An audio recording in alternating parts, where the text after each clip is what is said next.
And I'm going to give you folks some detailed information which I think will escape possibly escape the interest of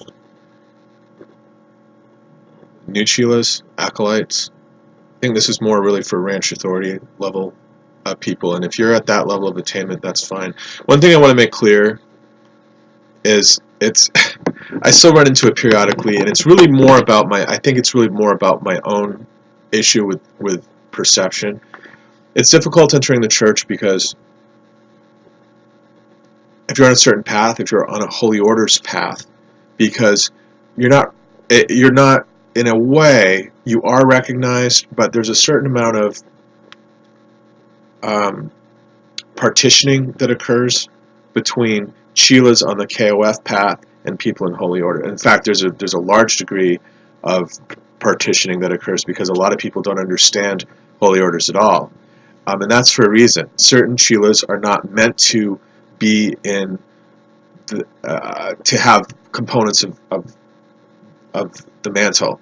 It's just the reality of the situation. In other words, Elizabeth Clare Prophet is not like everybody else in the church. She's really more like Magda or Jesus. She's at a level of attainment that enables her to be a religious leader within our community. It's not like typical Christianity where the pastor is someone of perhaps spiritual attainment and so on. Elizabeth Clare Prophet's her entire essence, in order to maintain the messengerial mantle, involves that part of having walked the Via Dolorosa. Now, did she make it as far as Christ did? Well, that's an issue, I believe, for another book, because there are, and also really an issue for your studies with Yogi Raj, and I will help you to interpret those teachings because I have access to them.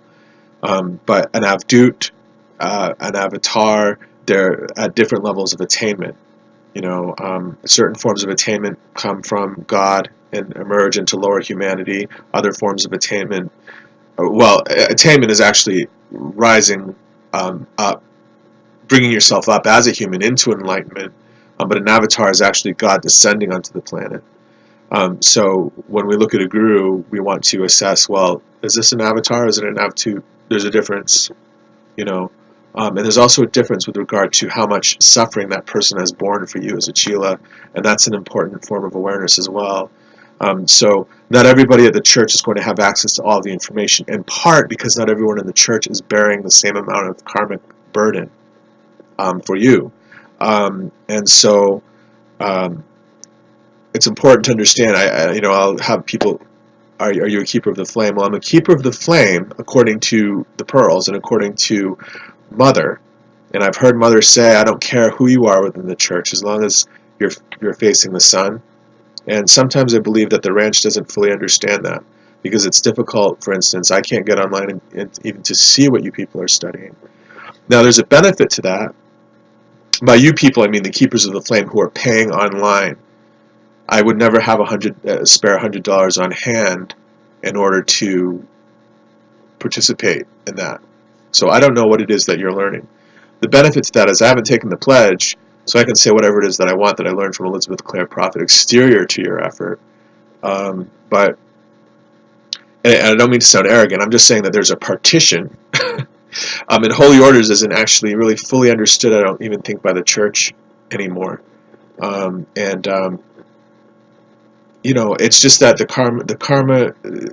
balance, the way to balance karma is changing, and the earth is undergoing an ascension as well, along with each of us. So don't use that as a determinant when you are trying to say, well, is this person in the church or not in the church? Is this person a chela or not a chela? If someone will ask me, are you KOF?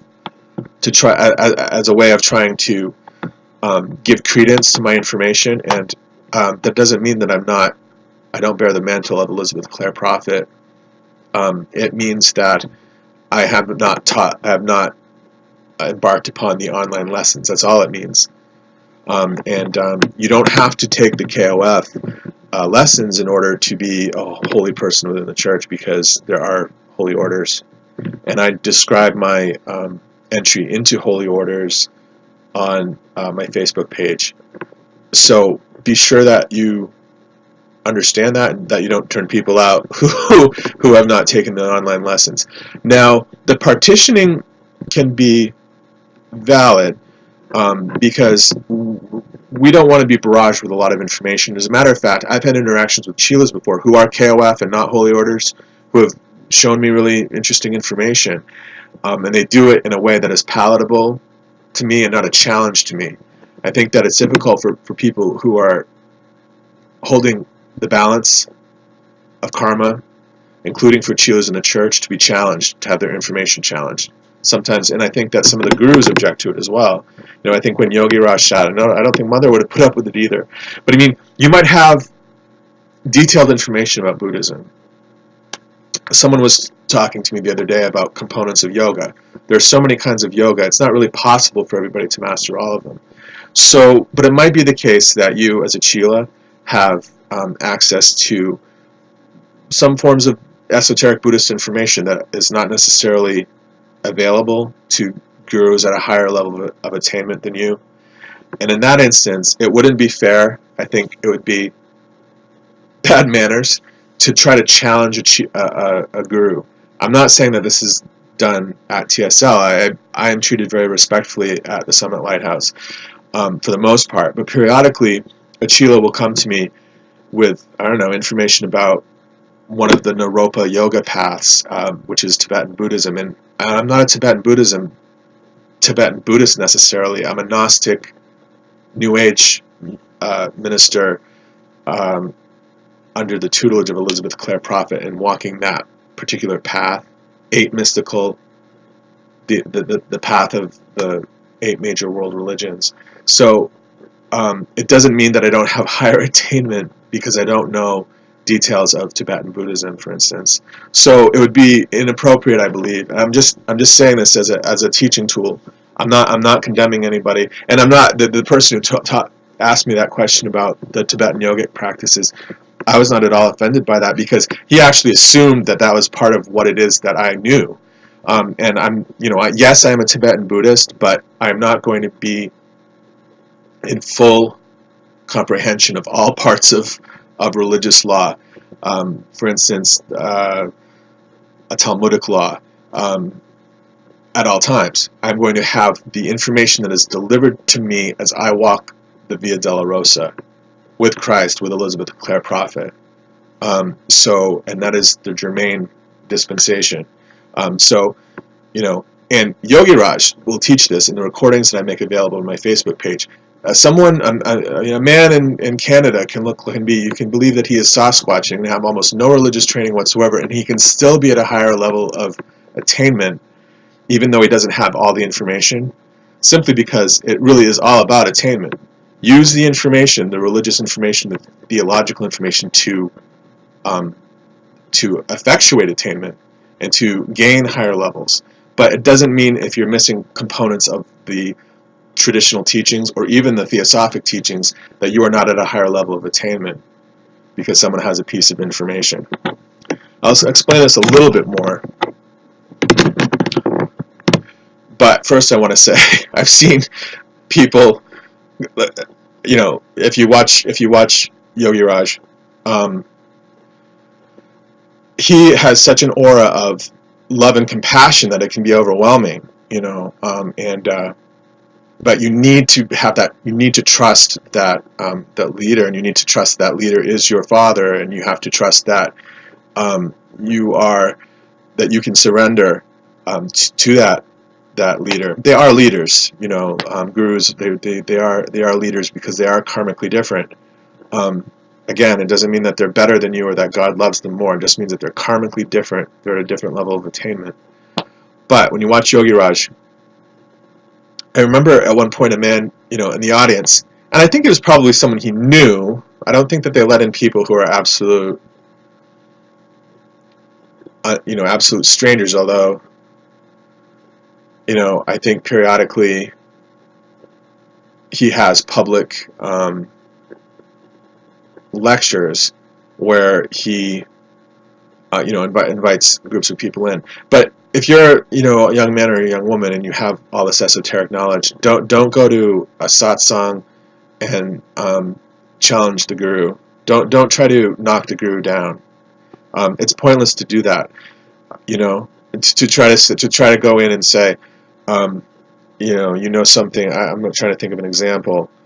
Oh, I know what John 3:16 means. So, do you know it, Guru? And if you don't, why don't you? If I know it, I know that biblical reference, and you don't. So, don't present information to a guru in order to try to trick the guru, because it doesn't matter. Like if you know information, the guru doesn't. As a matter of fact, it might be that information is not valid information if the guru hasn't received it and processed it yet. There's a lot of sort of smoke and mirrors when you're coming up through the ranks. So be respectful. I think if you're going to go to see a guru and sit in a satsang and so forth, and don't try to tear down the guru at all, because he's not there, or she's not there to defend herself. In that respect, he or she is there to help you balance karma. So yeah, Yogi Raj got a little bit, he wasn't miffed at all, but he just looked at the guy like, why is this guy asking me these esoteric questions? But as far as esotericism is concerned, definitely listen to Yogi Raj, because you're going to get so much of it. I mean, sit there as you would with Mother and so forth, and with a pen and paper, write everything down. And I think really challenging a guru is something that is not done at TSL level. I think most TSL chelas have the initiation that enables them to understand that the guru is to be respected. But yeah, that KOF thing, that's the one issue, because I am a keeper of the flame, technically put, as someone in holy orders, but I did not study the KOF lessons online through the actual entering the computer, paying $100, getting the book, getting the CD, sitting down and doing it. And I'm not saying that isn't important. As a matter of fact, I think it's generating a lot of momentum for people to do that. But don't expect that absolutely everybody that you encounter at TSL knows everything that you're studying. Because I'm looking at other things that are still in the mantle and are still vital to your own karma, to your karma as chelas, and it's very important that I'm not impeded on my path, and part of not being impeded is being accepted as a co-chela, so it's really important to understand. I would like the holy orders to propagate, and I hope that more people become involved. And I'm not offended when people haven't heard about holy orders either, and I've studied them for quite a while. I took it as a compliment. Someone asked me at the ranch a couple years ago, who are you? Like, you're in holy orders. I have never even heard of that. And this woman had been involved with CT for a long time. I think it's great. I think it's great when the ranch reaches out, and I wish that they would do that with more frequency, because information does need to be updated. This is progressive revelation. The information didn't just stop, and part of the Seven Rays teaching is addressing that, or attempting to right now. So it's important that we take that seriously. So my second point about Jesus is this. There's one Jesus in the world, one perfect man, one Germain. If you want to call Jesus, if you want to say that Jesus is roughly equivalent to Germain in some respects, I will clarify that in this book that I want to write, which I wish the ranch would offer funding to me, because I think that it's really important that it get written. And I wish that chelas would take the initiative in getting the ranch to generate funding, because it is difficult for me to raise funding on my own, but who was crucified on the cross effectively? Now, you can say that it's Jesus, you can say that it was not Jesus, and it doesn't mean that there's what's known as the swoon hypothesis taking place, because you don't believe that it was Jesus necessarily. Some people believe that Jesus didn't die on the cross, that there was no crucifixion, or that someone else was crucified. That's another theory. My information goes this way, and I do believe that this is entirely consonant. I don't think you will find it written in the TSL doctrine right now, but I think that it's part of progressive revelation. In other words, when we talk about beloved Jesus and Christ and so forth, I know that it's two different things. When we talk about beloved Jesus in the church, who was it that was crucified? Most of us believe and have an inner understanding that there was a crucifixion, and most of us associate it with Jesus. My point is, the other Christian faiths, the Orthodox Christian faiths, want to tell us that Jesus said, God said, I'm going to save the world. Here's how I see that you're all sinners. I see that there's suffering even. And I see that, I tried to destroy the world with the Noah flood. And then I softened and allowed people to stay on the planet. And I allowed the animals to stay on the planet because I guided Noah and so forth. Well, but God's point was that we were too evil and wicked. I believe that we are evil and wicked, that humanity is pretty bad. I will get to that. I don't think that, I think that church people, TSL, wants to really raise the positive vibration, and you do have to do that to survive. But I also think if you read the teachings of Mother and Mark, to leave things up to humanity without God is really a losing battle. And, fighting the fallen angels without a God presence is truly a losing battle. So I understand that part of the traditional teaching very well. But, okay, so Jesus dies on the cross to save humanity. But what the typical Christian churches are saying is that God said, well, okay, I'm going to solve your problem now, and here's how I'm going to do it. I'm going to have a son. I'm going to love the son. I'm going to put the son on the planet. I'm going to have all of you basically torture that son, publicly pillory him, crucify him, and then you're all saved. Well, I don't really know what that means. I don't understand it, and there's a reason that I don't understand it. That is because it's not accurate information.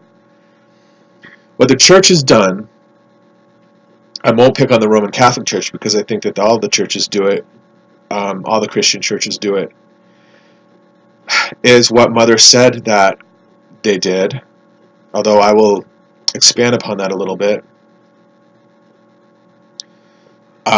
Mother said that what the church basically did in the Council of Nicaea, chopping up the books and taking out parts of the books and so forth, was to basically reinvent history, or basically reinvent God's personality by saying, all you need to do is believe in Jesus. Believe in Jesus. Well, what does that mean? I know that he died. I know that you say that God sent him to die, and that's our redemption, but I don't understand it. I can't process it at all. What I understand is something a little bit different, and that is Jesus did die on the cross, or a man was crucified. A man was crucified, and that was redemptive. I understand that part of it. I can understand that a man we know as Jesus, or the actual Jesus, was crucified. I do believe that there was an actual crucifixion, and I witnessed it as John. But I don't believe that God engineered it. That part I don't believe in. So that is heresy to a lot of Christian people, because they haven't looked deeply into the formula there. What you're saying is that God, on one hand, God is perfect and all-powerful. That's what the Christians say. God is all-powerful. And yet, will, in order to solve a problem, has to have a son, love a son, send that son down the Via Dolorosa, have that son publicly tortured and pilloried, and have that son crucified in order to save humanity. That's not what happened. I can guarantee that's not what happened. What happened was that mankind destroyed a beautiful human being who was either perfect or approaching perfection. Why? For reasons obvious to all of us, because mankind is basically fallen if there's not God summoned and brought down into the lower bodies. And so we have this situation, which was basically, it was a public pillorying and a public crucifixion of a man who was a brilliant teacher. That's not the ending of the story, it's actually the beginning of the story. But to say that God engineered it is supremely cynical. So it's like in dialogue with atheists. Atheists will say, well, you believe that God is all-powerful, but and this is also the Jewish complaint sometimes too, is if God is all-powerful, why is there a Holocaust? And what we tend to say, and sometimes we even say it inside CUT, and I wish we wouldn't, is that we say, oh, it must be for a reason, or we're quote-unquote being tested. I don't buy that at all. I don't think... we do undergo tests, that is true, but it is really like a lower hierarchy that is executing that test. You can possibly equate that to the Elohim in some respect, but to say that Alpha and Omega are looking down on all of us and saying, I'm going to test this one, and I'm going to test the love of this one, and the sanctity of this one, and whether or not this one trusts, and so forth, is supremely cynical and not accurate. It's not that Mother's giving us a line or anything, it's that it's just the teaching with regard to being quote-unquote tested is not the full information if we don't put it into proper context. And that is... I totally lost the camera screen. I'll have to get it back. Hang on.